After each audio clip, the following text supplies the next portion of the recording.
অনেক পেশেন্টই জিজ্ঞেস করে যে স্যার হিপ হিপ জয়েন্ট আমি রিপ্লেস করলাম, রিপ্লেস করার পরে আমার করণীয়টা কি।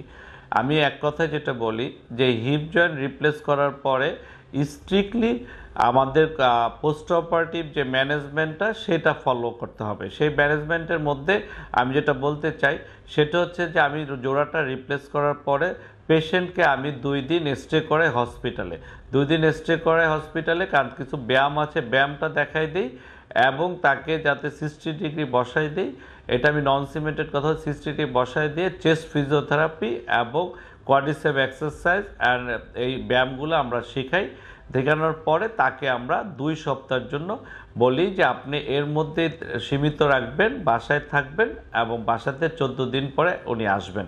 আসার পরে আমি স্টিচ অফ করব, স্টিচ অফ করার পরে পেশেন্টকে স্ট্যান্ডিং অ্যান্ড ওয়াকিং শুরু করব। যখন স্ট্যান্ডিং এবং ওয়াকিং শুরু করব, দাঁড়া করাবো, হাঁটাবো, তার সাথে সাইমultaneously তাকে হিপের অ্যাবডাকশন এক্সটেনশন এক্সারসাইজ আমরা শুরু করে দিই। অ্যাবডাকশন অ্যান্ড এক্সটেনশন এক্সারসাইজ শুরু করার পরে একটি পেশেন্টকে আমরা ইনিশিয়ালি 90 ডিগ্রি পর্যন্ত ফ্লেকশন অ্যালাউ করি। পরবর্তীতে এই পেশেন্ট যখন 1 মাস চলে যায় তারপরে উনি এটা 110 পর্যন্ত ফ্লেকশন করতে পারবে।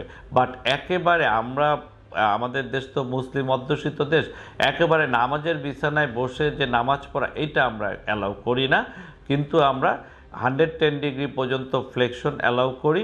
আর ওয়েট আমরা ফুল ওয়েট অ্যালাউ করি, এরকম না যে আপনি এখানে কম ভর দিবেন কিছু, এটা স্বাভাবিক ওই পায়ে যা ভর দিবেন এই পায়ে সমান ভর দিবেন।